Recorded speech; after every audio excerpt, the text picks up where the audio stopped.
Salut, c'est Pandéa Cheno, bienvenue sur cette vidéo qui aujourd'hui va parler des 10 ans de vidéos quotidiennes. Qu'est-ce qui t'a donné envie, qu'est-ce qui t'a donné l'inspiration en fait pour aller dans cette énergie de faire des vidéos au quotidien? C'était Julien, que vous aviez déjà vu sur la chaîne pendant ces 10 ans, qui était donc expert en magie notamment, et un jour on parlait des différentes choses qui se faisaient sur internet. Je faisais déjà des vidéos depuis 2011, je crois que la chaîne a été créée en 2011.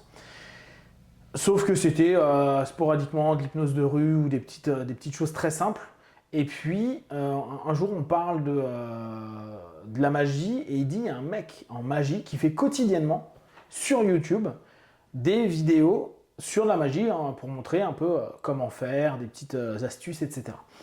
J'ai trouvé l'idée super. Je me suis dit tiens, il se passerait quoi si je fais la même chose en hypnose? À noter que du coup, c'était pas connu du tout, ou pas vraiment connu, pas du tout comme aujourd'hui l'hypnose. Donc il y avait une notion de complètement nouveauté, un peu comme à l'époque au début de YouTube sur la magie, etc., etc.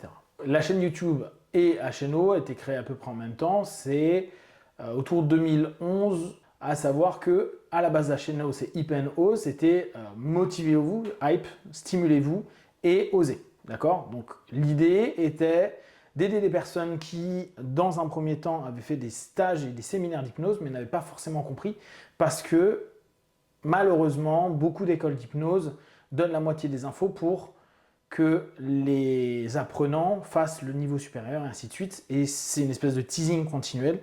Et vu que j'avais déjà de l'expérience en hypnose, et que j'avais compris certaines petites choses, bah, je m'étais dit, les personnes qui peuvent et qui veulent vont pouvoir venir, on faisait ça le jeudi à Paris, dans un café, on va parler d'hypnose, on va reprendre les techniques qu'ils ont comprises ou pas comprises, et on va juste travailler dessus. Donc ça, c'était le début de l'hypnose. De là, on a commencé à faire de l'hypnose de rue également, donc à peu près à cette période-là, et du coup, j'y ai créé la chaîne Hypnose au départ. Donc c'est 2011. Dans un deuxième temps, donc, il y avait régulièrement des vidéos, notamment d'hypnose de rue. Et puis à un moment, 2014, j'ai commencé à poster quotidiennement, donc autour de fin août, début septembre 2014, j'ai commencé à faire quotidiennement une vidéo. Aujourd'hui, c'est combien de contenu? Il doit y avoir 5300 vidéos aujourd'hui sur la chaîne. Ouais, dont derrière, il y a les capsules du matin et des MP3. Donc c'est pas uniquement les capsules du matin. Si on prend les capsules du matin, bah, faut simplement, ça sera 3650 vidéos quotidiennes. Alors justement, t'es parti en 2014 sur une vidéo par jour. Aujourd'hui, t'en es où? Tu inondes les réseaux en général. Il n'y a pas qu'une seule parution, publication qui paraît en fait sur ta chaîne Ça par dépend jour. du jour. Ça dépend. En fait, la notion de base, c'est une vidéo par jour sur la chaîne. Si après j'en fais une autre, c'est parce que j'ai eu soit avec un consultant, un partenaire, des éléments qui peuvent être intéressants que j'ai envie de mettre en avant au travers d'un MP3 et en même temps ça lui permettra à lui d'avoir un MP3. Soit c'est des thèmes auxquels je pense pendant un laps de temps et je me dis tiens ça peut être intéressant de le faire maintenant. Soit c'est un délire que je m'amuse à faire. Il y a des moments je ne vais pas faire de MP3 pendant un laps de temps. Donc en général je ne fais qu'un contenu par jour. Et s'il y en a d'autres c'est simplement parce que c'est plus contextuel que volontaire. Ok, et justement, d'où est-ce que tu tires ton inspiration pour ces vidéos au quotidien? Mon inspiration, je la tire de rien du tout en fait. C'est, je lis beaucoup, j'ai la chance d'avoir pas mal de consultations. J'ai pas d'inspiration spécifique, c'est-à-dire que je me mets devant ma caméra, je me dis tiens, je vais parler de quoi et je parle. Parfois, éventuellement, le matin, vu que j'écoute la radio, j'écoute les thèmes d'actu et je vois s'il y a des éléments qui sont intéressants d'un point de vue accompagnement ou processus de pensée, processus cognitif qui peuvent être associés à l'hypnothérapie. Hypnothérapie étant dans le sens premier de l'ensemble bien sûr du processus hypnotique, mais aussi l'ensemble des logiques psychothérapeutiques ou même psychologiques qu'il y a dans le quotidien de tout à chacun. Aujourd'hui, il y a beaucoup d'influenceurs qui préparent leurs vidéos. Toi, ça se passe comment concrètement? Je me mets devant ma caméra, salut, c'est Pank de HNO. Et au bout de 10 minutes, j'éteins parce qu'il ne faut pas que ça dépasse 10 minutes. Parce que j'avais fait le test de un quart d'heure. J'avais même fait des vidéos de 20 minutes. En 10 ans, j'ai eu le temps de faire tous les formats possibles. Je veux partager de l'information. Donc pour revenir à la genèse, les personnes avec qui j'ai commencé à produire des vidéos, ou en tout cas pour qui j'ai voulu produire des vidéos, c'était des personnes qui étaient des hypnos, mais qui sentaient qu'ils n'avaient pas les compétences. Donc ils ne se lançaient pas dans leur cabinet, ils ne se lançaient pas dans plein de choses. Et je me rendais compte qu'en fait, dès qu'on voulait quelque chose d'assez intéressant, il fallait payer.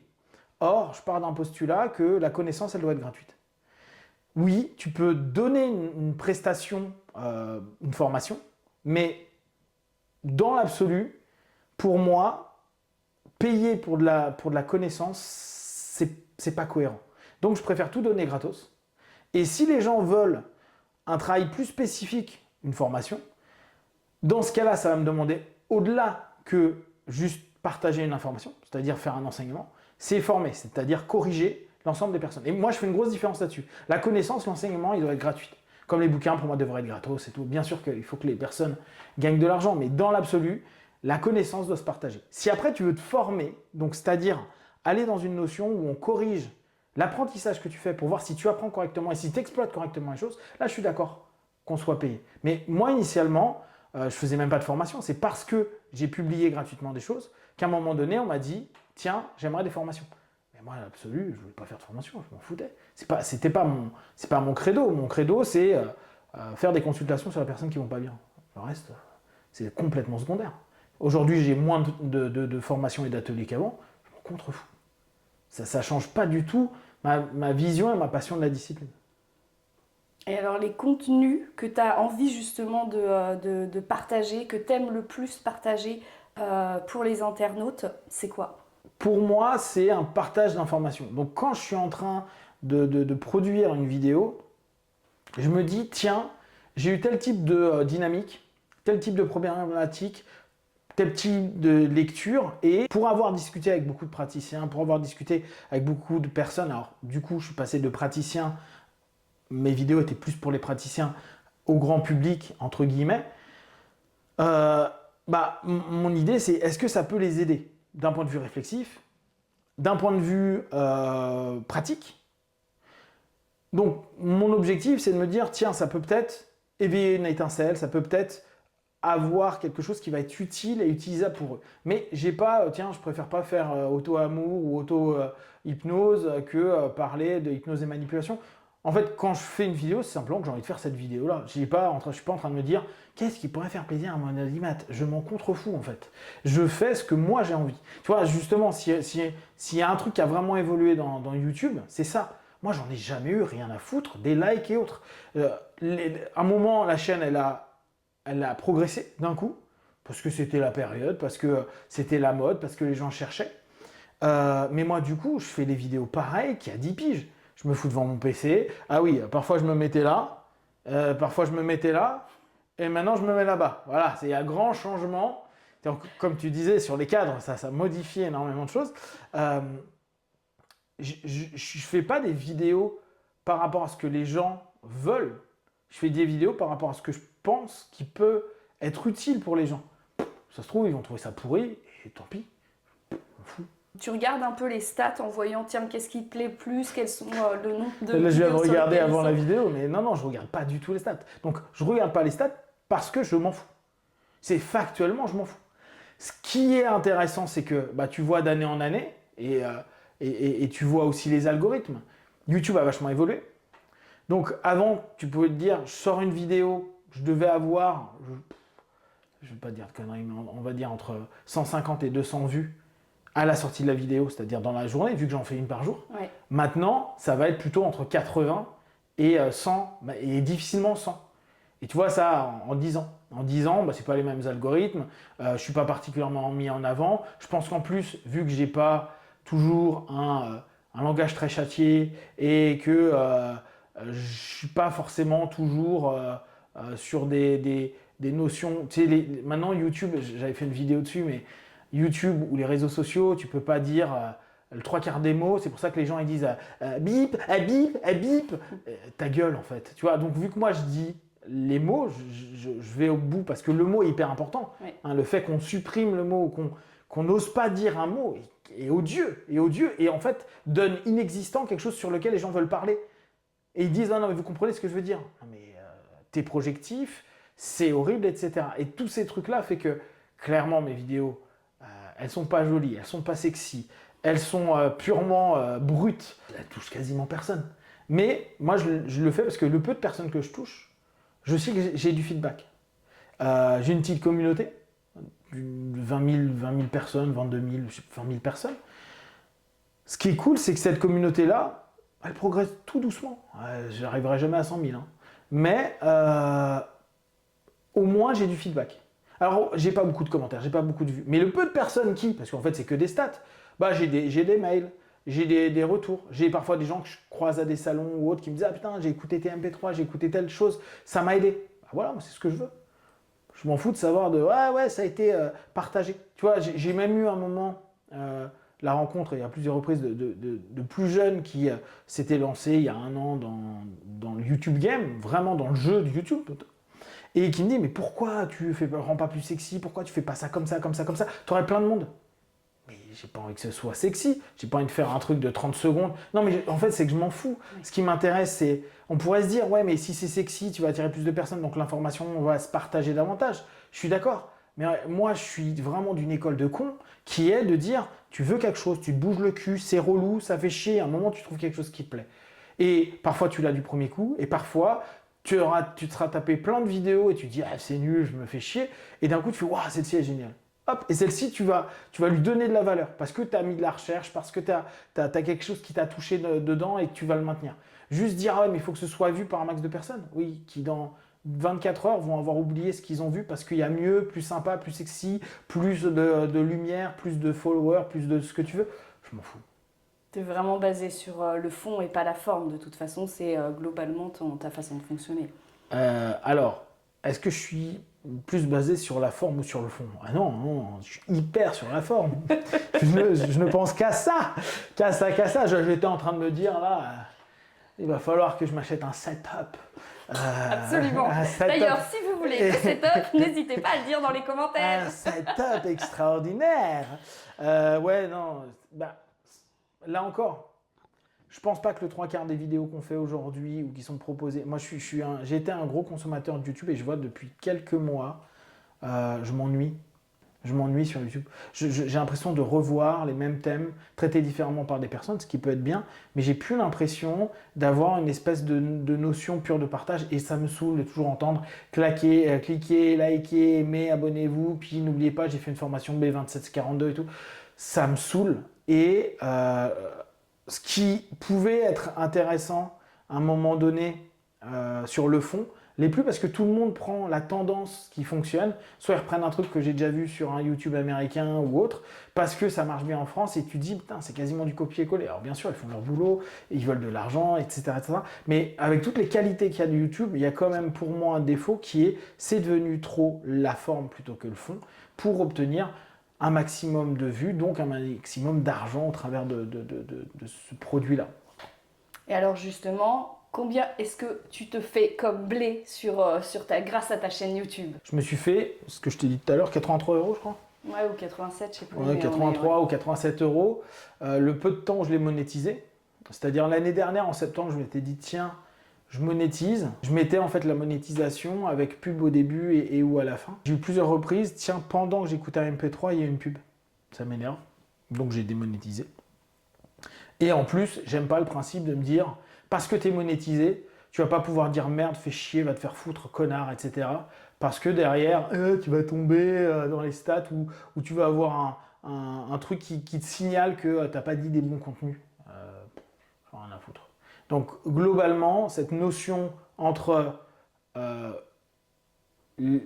fait d'empêcher la liberté d'expression, parce que YouTube, clairement, ça peut paraître mais comme je disais tout à l'heure, à partir du moment où tu fais censurer des mots, c'est que tu n'es pas dans la liberté d'expression, que donc tu te prostitues pour avoir un discours qui correspond à ce qu'un algorithme a envie.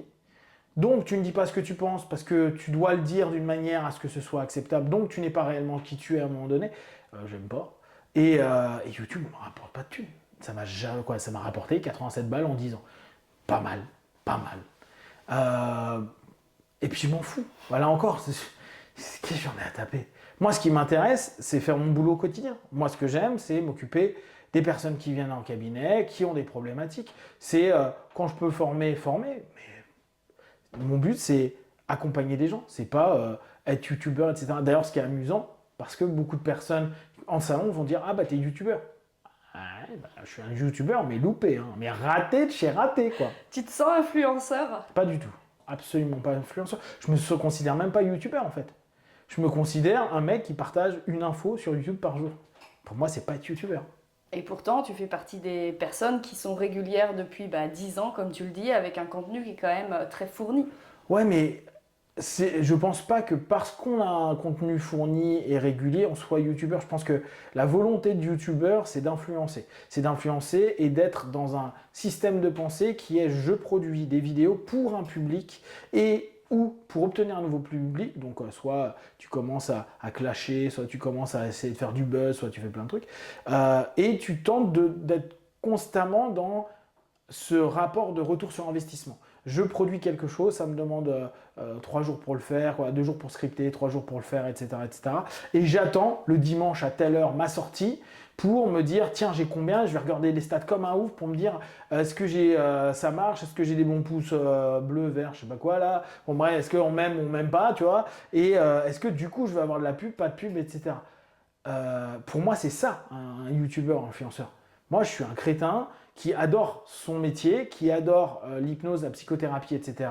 Et qui se dit: oh bah c'est cool, ça peut aider des gens. Voilà. Le reste, t'aimes pas, je m'en bats les couilles.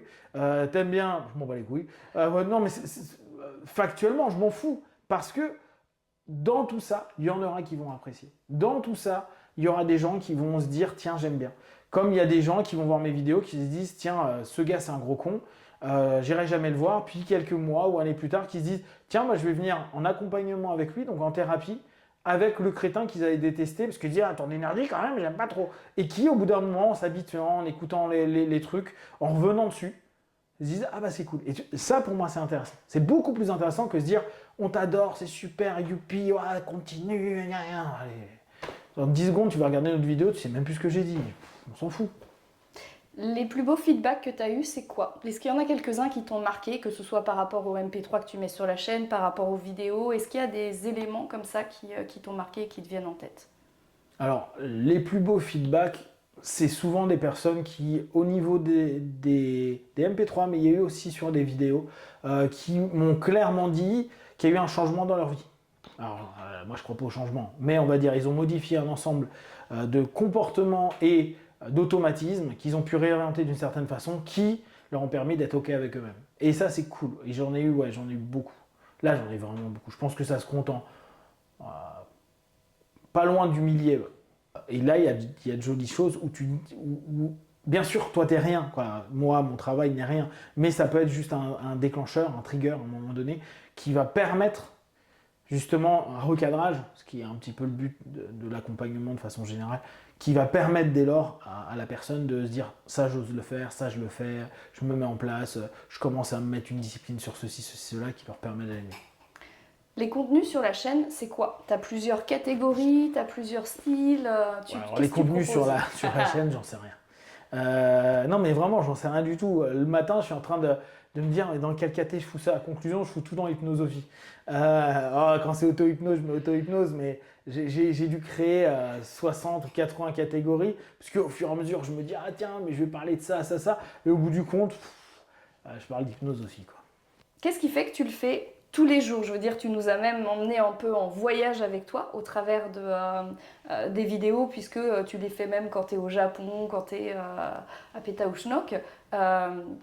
Qu'est-ce qui fait que tu te dis c'est au quotidien et que tu puisses pas te prendre des jours off, entre guillemets? Raison toute conne, basée sur un principe de PNL, moi je dis aux gens: faites des efforts. Je suis un emmerdeur de première. C'est: soyez disciplinés, faites des efforts. Ça peut ne pas marcher du tout. Il y a plein d'efforts que je fais qui foirent. Mais je continue, parce que je suis un peu con. La connerie fait partie du fait qu'on est assez entêté. Hein. Parce que parfois, quand on est trop intelligent, on se dit c'est vraiment débile ce que je fais. Moi, j'arrive pas à me dire ça. Je me dis bah non, c'est juste qu'il faut que je trouve un autre angle d'attaque. Du coup, quand je dis aux gens non, mais il faut que tu le fasses régulièrement, j'aime bien avoir une preuve de ce que je dis. Quand tu dis à quelqu'un moi je prends 10 minutes par jour pour faire une vidéo, tu as la preuve, formelle et numériquement parlant, que je prends 10 minutes par jour pour faire une vidéo. N'importe où, n'importe quand, même si c'est une galère pour envoyer mon truc, elle sera faite. Elle sera faite, elle sera envoyée, elle sera sur Internet. Si moi je peux le faire, alors que je suis un tocard, n'importe qui peut le faire. Donc si tu veux que les gens fassent quelque chose, ne le dis pas, montre-le. Moi je voulais juste te montrer que c'est facile de faire des choses tous les jours, pendant des semaines, des mois, des années, on s'en fout. C'est pas la durée qui est importante, c'est la discipline au quotidien. Et ça revient à un truc de Tokitsu, qui est un professeur d'arts martiaux, qui a des années avait écrit un article que j'avais trouvé très pertinent, ou c'était pas un article, c'était dans un bouquin. Il disait en gros que c'est facile pour n'importe qui de s'entraîner 2-3 heures par jour et de le faire 3 fois par semaine ou 4 fois par semaine. Il y en a qui vont dire que c'est dur, mais factuellement c'est facile. Vous vous êtes habitué. Plus marrant encore, les gens qui font ah mais j'ai fait un stage incroyable. J'ai fait un stage jutsu, karaté, capoeira, on s'en fout. Et je m'entraînais 6 heures par jour. Super. T'as fait ça combien de temps? J'ai fait ça 1 semaine, 15 jours, 3 semaines. Et le reste du temps, je m'entraîne 3 fois par semaine. Ok. Il est beaucoup plus simple de donner à fond pendant des heures à des heures, pendant quelques temps, plutôt que de faire peu tous les jours. Mais peu tous les jours, ça veut dire, et j'aimais bien son principe, je suis malade, je suis pas bien, je le fais quand même. Je suis en train de vomir, crever, je le fais quand même. Moi j'ai fait des vidéos, j'étais en miettes, je le fais quand même. Et ça m'intéresse. Parce que blablabla, je fais plein de trucs, regardez, bah voilà, YouTube, j'explose, regardez, puis bon, au bout d'un moment, ça marche plus comme je veux, je me casse et je recrée autre chose. Je comprends la dynamique, mais ça ne montre pas une notion de continuité, une notion de rigueur, une notion de répétition, une notion à admettre qu'il est plus dur de faire tous les jours une petite chose que de faire beaucoup, peu de fois. Et moi, ce qui m'intéresse, c'est si vous voulez changer, évoluer, avancer, changer, j'y crois pas, mais j'utilise ce mot-là de façon conventionnelle, il va falloir, un moment ou un autre, faire des efforts. Et faire des efforts, et c'est la discussion qu'on a beaucoup en ce moment, tu ne peux pas avancer dans ton quotidien, et surtout plus tu vieillis, si tu crois que tes efforts vont t'apporter quelque chose. Tu dois admettre que l'effort va simplement ne pas te faire perdre quelque chose.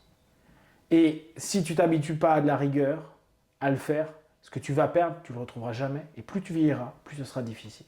Donc, il y a un moment ou un autre, il faut t'imposer de l'effort. C'est pas grave, c'est pas cool, et en plus, ça ne t'apportera pas de bénéfice. Mais derrière, il y a quelque chose de bien plus structurant et nécessaire à long terme. Pas à court terme, bien sûr. Tu commences souvent toujours tes vidéos avec Salut, c'est Pank de Hno. Hno, c'est qui? C'est quoi?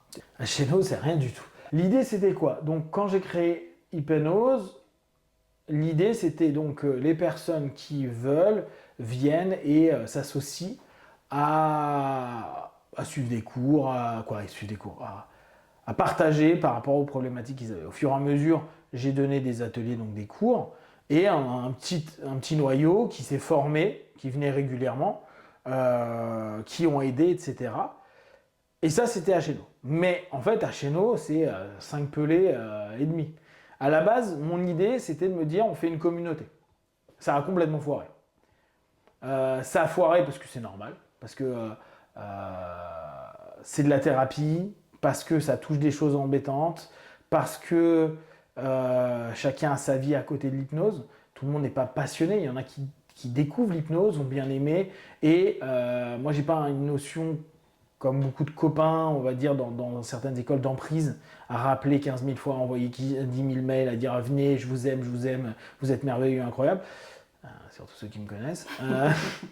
Donc, du coup, moi, je laisse les gens, s'ils ont envie de venir, ils viennent. S'ils ont envie d'être en contact, ils sont en contact. C'est vrai que moi, je ne suis pas un mec qui relance des masses. Je ne suis pas un mec qui suis très aimable dans plein d'éléments. Je ne suis pas très dans l'attachement. Donc, mon idée de communauté qui était de dire, tiens, ça va vivre en dehors de moi, c'est-à-dire entre eux, entre les personnes, ça n'a pas marché des masses. Certains, on a eu quelques personnes qui sont bien entendues, qui se connaissent encore aujourd'hui, mais ça n'a pas fonctionné comme moi j'avais comme envie. Donc, on est resté sur un noyau, un petit nucléus, donc avec toi, Boupset, Pierrot, Christine.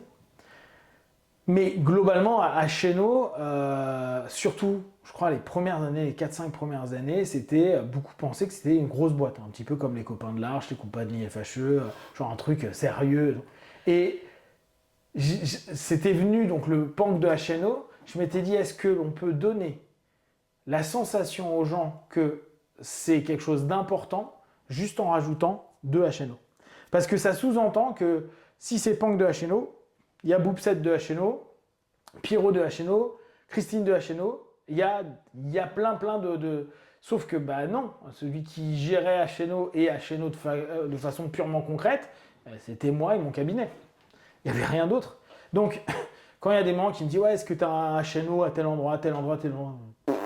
Ben non, paumé dans le 78, non, il n'y a pas de HNO dans le sud-ouest et tout, il n'y a pas un référent. On me l'a demandé. Hein. Il y a eu HNO Mobile qui se déplaçait un peu partout dans la France, voire même jusqu'à la Belgique et tout ça pendant un temps. Mais ouais, en hypnopapotage ou des choses comme ça, mais il n'y a jamais eu d'antenne. D'antenne, ouais. On m'a proposé. Le truc, c'est que je me suis dit, à un moment, j'étais tenté par ça, et ce qui m'a cassé cette envie-là, c'est quand on a fait des week-ends anciens, où en fait je m'apercevais, les week-ends anciens avaient pour objectif de réunir les personnes d'HNO, donc tous ceux qui sont passés faire des ateliers, formation, et leur donner les mises à jour gratuitement. C'est-à-dire que, hormis payer le voyage, le logement qu'on avait en commun, etc., c'était vraiment 2-3 jours où je partageais là où j'en étais de ma pratique, de ma vision de la thérapie, parce qu'elle a évolué en 10 piges. Et je me disais, si les gens suivent, au moins on a un cursus qui est commun et un point de vue qui est commun. Parce qu'un des trucs qui est problématique quand tu ouvres des antennes, c'est que tu peux te dire, ah bon, lui ça va être l'antenne 2, mais ce que je comprends, chacun va prendre et faire à sa manière. On le voit avec la méthode Silva, tu vois. Ouais. Avec la méthode Silva, on voit que chaque instructeur va mettre un peu son truc, ce qui peut parfois dénaturer l'idée et l'espace de réflexion primaire qu'avait le fondateur. Et quand je me suis dit, merde, les plus anciens ne viennent jamais au week-end des anciens, c'est toujours ceux d'une génération d'avant qui viennent, je me suis dit, mais on n'y arrivera jamais. Parce que quand les plus anciens revenaient, parce qu'ils revenaient, ils repassaient, ils ne comprenaient rien à ce que je racontais. Parce que ce que j'avais raconté pendant 2 ans, que j'avais mûri, fait évoluer ou que j'avais pris de nouvelles compétences, ils n'étaient pas à jour. Donc du coup, ils ne comprenaient plus rien à ce que... Oui, mais avant, on faisait comme ça. Ah ouais, mais on ne fait plus comme ça parce que... Ah ouais, mais moi, j'aimais bien. Oui, mais je ne le fais plus parce que... Tu vois. Ouais, ils n'avaient pas maturé avec le... Bah non, parce qu'il n'y avait pas autant forcément de pratique, ça les intéressait peut-être pas autant, etc. Donc du coup, cette notion de HNO aurait pu avoir quelque chose de vraiment avec des antennes, et on a eu des gens qui étaient intéressés, quoi. Moi j'ai eu des contacts même avec des gens, mais cette notion de se dire, qu'est-ce qui dit que ça va être partagé avec les mises à jour, c'est pas dit. Et ce que je comprends, hein, quand toi-même tu commences à partager, enseigner ou autre, tu te dis derrière, ouais mais moi je le ferai pas comme ça, ce qui est normal. Donc du coup, ça s'est jamais développé et ça se développera certainement jamais à cause de ça. Sachant que ta pratique en plus va dans cet esprit de soyez libre dans la forme et dans la façon dont vous faites les choses. Donc c'est d'autant plus difficile, déjà avec la méthode Silva qui est un système qui est quand même très très cadré, il y a des changements qui sont faits par les instructeurs, mais toi dans ton système c'est beaucoup plus libre on va dire. Ouais, la notion de liberté proposée dans le cadre d'un enseignement où dire tu peux être comme tu veux, là à la limite je pourrais faire l'analogie et le parallèle avec les arts martiaux. Mes ceintures noires, mes premières ceintures noires que j'ai eues l'année dernière, donc ça fait 15 ans qu'ils s'entraînent avec moi, c'est mes premières ceintures noires. Et ils combattent pas comme moi. Ils n'ont même pas la vision du jiu-jitsu comme moi je peux l'avoir. Moi je suis lourd, j'ai une façon très belliqueuses de voir le jiu-jitsu et globales, et j'en ai qui sont hyper légers et qui aiment plutôt la forme sportive. Et donc, ils vont enseigner automatiquement leur forme. Quand je ne suis pas là ou qu'ils prennent le cours, je sais qu'ils ne vont pas faire un cours comme moi je fais le cours. Ce qui est très bien pour les élèves parce qu'ils vont pouvoir voir d'autres façons de voir. Mais globalement, et c'est ça qui est amusant, c'est que dès qu'ils sont en difficulté sur des randonnées ou dès qu'il y a des choses qu'ils ne savent pas, ils reviennent sur les fondamentaux. Et les fondamentaux sont les fondamentaux communs de notre école, de notre façon de pratiquer. Et donc, on a des fondamentaux qu'on devrait partager. Et après, tu es libre de tout ce que tu veux.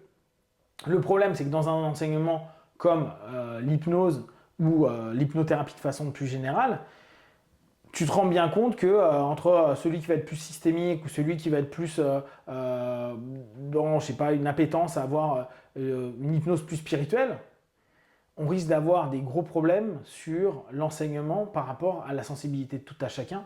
Et dès lors, l'école, de façon générale, serait plus représentée dans sa globalité avec des éléments cadrés, ou sinon, tu es obligé de faire la police tout le temps, et du coup, les gens sont plus libres. Toi, et tu te retrouves à faire un omni-hypnosis, où tu fais, tu dis, bah, c'est comme ça et c'est pas autrement, ou même comme a fait Burt Goldman, où tu dis, bah, c'est cette façon-là qu'il faut enseigner, etc. Et donc, ton hypnovision sera toujours de cette façon-là.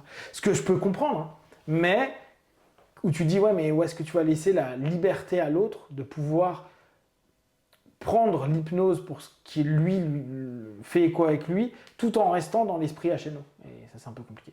Quels ont été pendant ces 10 ans, 13 ans de la chaîne YouTube et 10 ans du quotidien, les temps forts de cette chaîne? J'ai en tête les salons du bien-être où on était régulièrement, la convention d'hypnose aujourd'hui, d'hypnose moderne. Quels sont pour toi en tout cas les temps forts où on a pu aller un peu sur d'autres éléments, les formations aussi, parce que tu les as partagées parfois aussi sur Internet, etc. Alors les temps forts, j'en ai pas. Non mais c'est pour moi tout ça c'est routinier. J'ai pas d'éléments à me dire tiens il y a eu des trucs spécifiques sur ces 10 ans là. Il y a eu 10 ans de recherche, de passion autour de l'hypnothérapie, psychothérapie, etc. Donc derrière, il y a eu des actions qui ont été menées. Il y a eu des formations, il y a eu des hypnopapotages, il y a eu des hypnopapotages partout en France, comme tu disais tout à l'heure en Belgique. Il y a eu la convention là, qu'on fait avec Brice à Nice. Il y a ce que j'avais proposé aussi en novembre dernier où on était en train de passer la flamme, etc. Les différentes façons de voir les choses, mais pour moi, il n'y a pas de choses marquantes, mais ça fait partie de ma personnalité. Je ne suis pas en up de ouf, c'est cool, mais ça fait partie du processus pour qu'il y ait du partage. Et donc, j'ai pas un élément qui fait que je vais me dire, tiens, là, sur 10 ans, on a fait des trucs de ouf. Voilà, pour moi, j'ai juste fait une vidéo quotidienne et tenter de développer une vision de l'hypnose directe, plus directe, ou une façon de voir et pratiquer au travers de différents outils, des rencontres, des échanges, des partages, des formations, des salons, etc. Mais j'ai pas, toi, émotionnellement, là, j'ai rien qui vient. Qu'est-ce qui a été marquant? Rien. Et en même temps, tout ça a été cool. Tu vois, c'est toujours le même truc. Déjà, j'ai peu de regard sur l'arrière.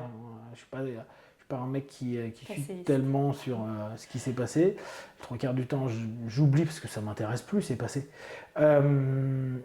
Et en plus, c'est que aujourd'hui, qu'est-ce que ça a apporté en tant que tel? Pas grand-chose non plus. Tu vois, c'est juste des expériences. Est-ce que ça m'a fait progresser moi dans ma pratique? Certainement. Est-ce que ça a fait progresser les autres? J'en sais rien du tout, parce que ça, t'en sais rien. Est-ce que ça a été utile? Pas la moindre idée. Si ce n'est avec le feedback de ta communauté. Ouais, et encore, tu vois, si on parle d'éléments marquants, t'en sais rien. Parce que n'oublie pas, il y a une différence entre le moment, on va dire, post-session, post-rencontre, post-papotage, post-formation, post ce que tu veux, post-salon, et 24 heures plus tard ou un mois plus tard. Qu'est-ce que les gens maintiennent, gardent de tout ça? Plein de gens que dalle. C'était un moment comme un autre, c'était un passage comme un autre, ça n'a pas changé. Alors changé le mot n'est pas juste, mais ça n'a pas apporté grand-chose dans leur quotidien, dans leur truc. Ça a été un moment divertissant, intéressant, d'ouverture ou autre. Mais il faut faire attention aux feedbacks qui sont des feedbacks vachement émotionnels de c'était sympa, on s'aime beaucoup, bisous bisous, et la réalité de ce que ça, on revient sur des sémantiques hypnotiques, mais subconsciemment, ce qui a pu être absorbé. Et ça, t'en sais rien du tout. Voire même quand tu revois les gens des années plus tard, tu te dis, il n'y a rien qui est passé, quoi. C'est juste, bon, bah c'est cool, on les revoit, et puis basta. Ni plus ni moins. Et le futur pour toi de HNO et de la chaîne, c'est quoi? Le futur. Est-ce que tu vas encore continuer 10 ans de plus C'est des conneries de dire 10 ans de plus. Moi, chaque année, je ne sais pas si je vais continuer. Je ne sais même pas si demain, j'ai envie de faire un truc. Je continue à faire ce que j'ai envie de faire. Donc, je ne suis pas basé sur... je vous promets des projets de taré et tout. Des projets, en 10 ans... T'en as fait un paquet. Je pense que si vous regardez le nombre de projets et d'annonces que j'ai proposés, je pense qu'on doit facilement en avoir une centaine. 99,4%, ça n'a même pas fonctionné plus d'un mois. Des projets, j'en ai plein. Le problème, c'est que ça n'intéresse pas. Ouais. Ça n'intéresse pas ou ça intéresse. On revient exactement sur ce que je viens de dire 10 secondes avant. Cette notion de big state émotionnel, c'est super, c'est sympa. Et là, tu as des validations de tout le monde. Et je l'ai eu mais plein de fois. Je faisais même des tests sur Facebook où je disais, tiens, j'ai ça comme projet. C'était le moment où sur Facebook, j'avais 5000 personnes qui me suivaient. J'avais genre 200 likes, c'est super, youpi, on est avec toi. Pose un truc. Et je pense à un truc, là, c'était faire dans le dojo un travail avec la transe au travers de la violence et lâcher un ensemble d'éléments. Ouais. J'ai posé la date 7 heures plus tard. Donc vraiment, dans la foulée de tous ces gens qui étaient enthousiastes et motivés. Chaud à 200%. 7 heures plus tard, 0 inscription pour un mois plus tard. Rien. J'ai beau relancer, rien. Donc, la notion des projets et tout, ce que j'aurais envie de faire à un moment donné. Vu qu'en fait, j'attends pas de la communauté, c'est tiens, j'ai ça en tête, tiens, je tente, tiens, ça marche pas, je m'en fous. Et le tiens, ça marche pas, je pense que je dois être un best-of du mec. Quand je dis aux gens, non mais moi je suis un vrai loser, tu parles de sujet là, voix de l'échec, voix du loser. HNO, c'est de l'échec à 1000%. Tout ce que j'ai proposé, allez, on va dire, ouais, vraiment 95% des trucs n'ont pas marché. N'ont même pas pris. C'est-à-dire qu'il y a eu un ouais, on fait ça telle date, super, je serai là, je suis pas là, il n'y a personne. Et vraiment arrivé avec 0 personne. Je suis là, j'ai tout préparé, il n'y a personne. Tu fais ah ouais. Donc tu vois, là en ce moment, je suis beaucoup sur les cafés mortels, je suis beaucoup sur encore les hypnopapotages et tout, mais tu t'aperçois. Pendant un moment, je pensais, c'est ouais, mais t'es dans le 78, c'est loin. Donc je faisais ça sur Paris. Mais même sur Paris, ça bougeait pas. Donc, à moins d'harceler, parce que bien sûr qu'il y a un truc, il faudrait que je rappelle une vidéo sur 2. Souvenez-vous, demain, on a tel truc, à telle heure, rien. Mais là encore, la liberté, elle sert à quoi? Parce que tu penses que quelque chose est bien, tu vas faire chier les gens avec ton idée. Les gens vont venir, mais en fait, ils sont plus libres de décider parce qu'en fait, tu leur as mis la pression pour. C'est le principe du marketing. Hein. Et de la suggestion, si tu vas par là. Exactement, mais ça fait chier. Ouais. Moi, ça m'intéresse pas. Ça m'intéresse pas parce que dès lors, c'est comme ça que tu crées des sectes, c'est comme ça que tu crées des groupes où les gens, ils disent « Ah, mais il n'y a que ça ». On le sait, là, dans les écoles, on voit « Ah non, mais moi, il y a mon école et il n'y a pas autre chose ». Il y a un problème, mec. Heureusement qu'il y a autre chose. Et il n'y a pas une école qui est mieux qu'une autre. Il y a ce que tu vas aimer, ce que tu vas pas aimer, mais si tu ne sais pas ce que font les autres, d'un point de vue plus objectif que le truc complètement subjectif que tu as eu parce qu'on t'a drainé le cerveau avec des trucs, c'est pas bon, tu vois. Donc, la notion de futur, j'en sais rien. Peut-être demain, j'arrête de faire des vidéos. Peut-être qu'après-demain, je vire ma chaîne. Parce que c'est un de mes trucs. Hein. Si un jour, ça me saoule, je vire tout. Parce que juste, j'en ai envie, tu vois. J'ai pas de notion de... faut que ça reste, faut que... On s'en fout. Je suis rien. Ce que je fais, c'est rien. C'est juste, je me fais plaisir. Et ça peut aider, impacter quelques personnes. Et si ces quelques personnes, ça leur fait du bien... Tu sais, moi, j'étais sur un principe tout con. que j'avais bien aimé, qui était un film de Kevin Spacey qui était Un monde meilleur, je crois que c'était comme ça que ça s'appelait, et où le gamin, ça partait d'un principe d'un bouquin qui était tente d'aider 3 personnes. Et je me disais, si moi dans ma vie j'ai aidé 10 personnes, c'est bon, je peux crever. Aider, paye ton aide. Hein. Là encore, il faudrait définir ce qu'est aider. Mais si il y a quelques personnes qui ont pu avoir, là on revient sur une notion hypnotique, mais une graine, un seeding qui permet à un moment donné de fleurir vers quelque chose, et peut-être que eux, ça leur sert à rien ce que je raconte, mais qu'inconsciemment ou consciemment, à un moment, sur leurs enfants, un ami qui va pas bien, un truc qui ressort une connerie que j'ai pu raconter, un truc qu'il a accroché mais sans le pratiquer lui-même, et que cette personne, ça fasse quelque chose, bah, c'est cool. Mais attendre d'un futur, bah, moi si à un moment j'arrive à avoir un centre HNO, c'est un truc que je voudrais depuis des années, mais c'est tellement compliqué. Et depuis Covid, j'y crois plus du tout, tu vois. Puis Covid, j'ai regardé les loyers, j'ai regardé plein de trucs, parce que moi, quitte à faire un truc, ça sera baston et HNO. On va faire un dojo et le week-end, c'est un centre, quoi. Et les deux, de toute façon, ne seront pas incompatibles non plus. Et les deux sont, dans ma vision des choses, c'est Oui. complètement compatible. Mais même ça, tu vois, j'y crois très peu depuis Covid. Tu vois, d'ailleurs, avant Covid, j'avais un truc juste à côté de mon dojo que j'avais vu à Vanves. Et j'avais même les financements possibles avec des copains. Donc j'avais tout qui était possible, tu vois. Ça s'est pas fait, il y a eu Covid, il y a eu plein de trucs. Et je trouve que depuis, alors depuis Covid, je trouve qu'il y a un vrai changement. Je comprends, on est passé par Zoom, on est passé exactement online, etc. Il y a moins d'envie de se déplacer. À moins que, bien sûr, on suggère, on market. Mais il y a moins de cette notion-là. Je le vois, moi je le vois par rapport aux formations, j'en fais beaucoup moins qu'avant. J'arrive à en faire encore, mais moins. Bien sûr, je les pousse pas, bien sûr, je mets pas le truc hyper en avant. Je mets dans le newsletter, puis basta, ça te plaît pas, tant pis. Mais le fait de se déplacer, parce que j'ai beaucoup de personnes qui rebondissent à me dire, ah, mais tu le fais pas en ligne. Et je sais que ça serait bien de le faire en ligne. Mais tu vois, par exemple, ça sur les projets futurs, il y a plein de fois, je me dis, ah, je le fais en ligne. Ça me saoule. Ça me saoule parce que ce que j'aime bien quand on fait des formations ici, c'est le partage qu'on va avoir, les moments, les échanges, l'humain. Le rapport. Que tu n'auras pas dans le virtuel. Dans le virtuel. À ce moment-là, il vaut mieux que je fasse que des cours virtuels avec éventuellement un Zoom de complément, mais tu vois, déjà tout préparé avec des réponses, etc. Là, je suis passé sur Podia, je peux le faire. D'ailleurs, on va faire un truc comme ça avec Katie, mais sur le tabac, quoi, sur les addictions. En fait, on va faire tout des trucs sur les addictions. On commence addiction de tabac, mais on va faire sur d'autres choses.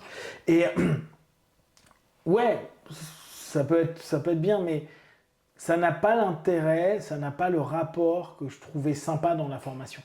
Avec les plus et les moins, hein, parce que bien sûr, il y a des tensions, il y a des choses pas cool aussi qui se passent physiquement, psychiquement, quand on est en contact avec des gens peut-être qu'on n'aime pas, il y a plein de choses. Hein. Les apprenants qui s'embrouillent, etc.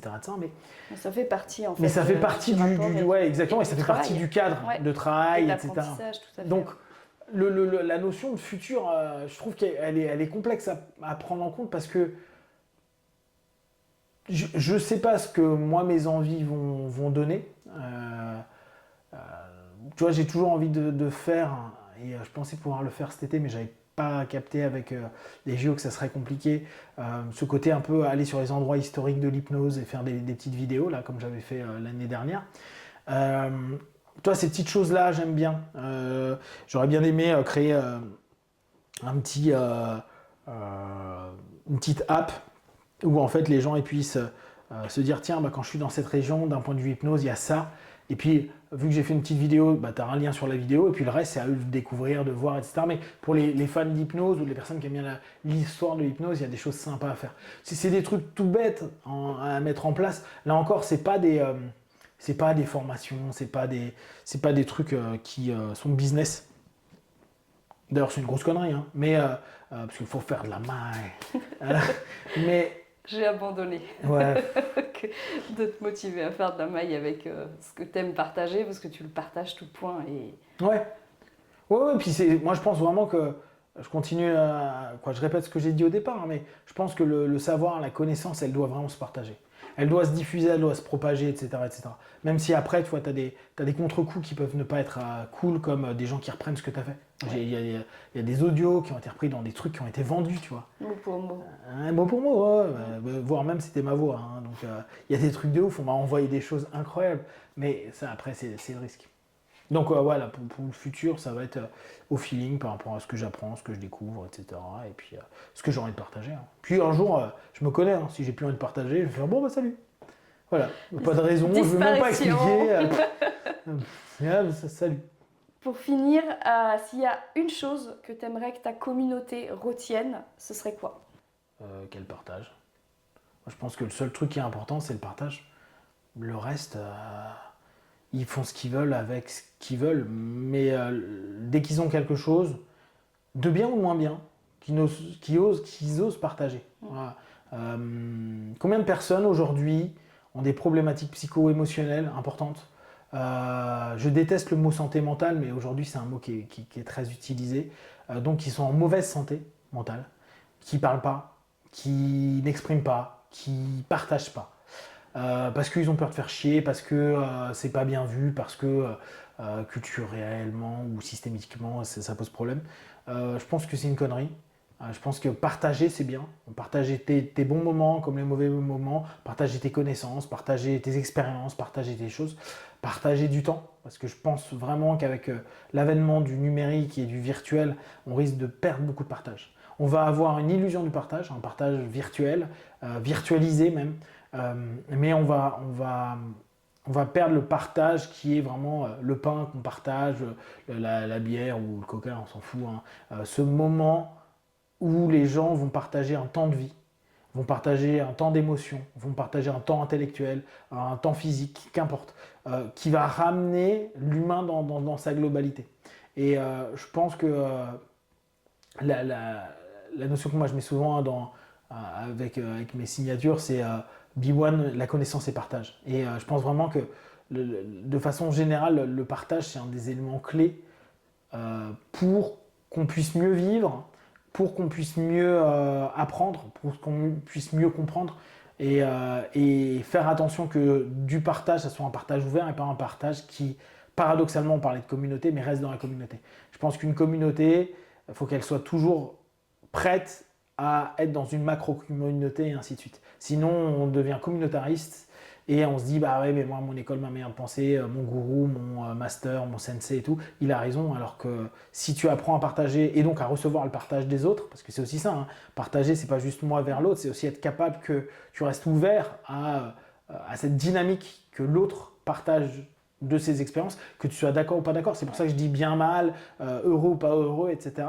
Ça nous permet de travailler sur notre ouverture, sur notre capacité à accepter le partage d'autrui et accepter des attentions, accepter des critiques, accepter de l'amour, accepter de la haine, accepter tous ces trucs-là, qui est une phase de partage et qui va permettre de faire grandir un réseau à tout niveau et qui ne va pas nous enfermer dans une espèce d'absurdité, si on reprend vraiment des notions hypnotiques, des suggestions, même on pourrait dire sur des notions monoïdéiques, j'ai une seule idée sur un truc et la raison c'est ça, parce que je vais avoir biaisé l'ensemble des éléments contextuels qui vont me permettre de dire « Ah bah oui, tu vois, j'avais raison ».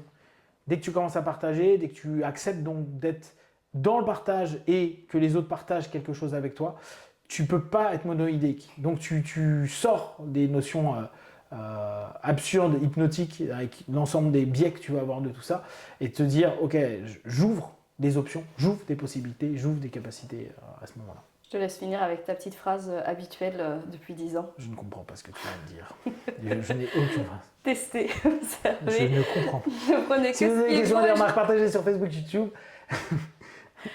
Déjà, c'est la première chose, d'accord? On Ouais. comprend. Après, qu'est-ce que je dis? Tester, observer, concluer. B1. Tester, observer, analyser et conclure. B1.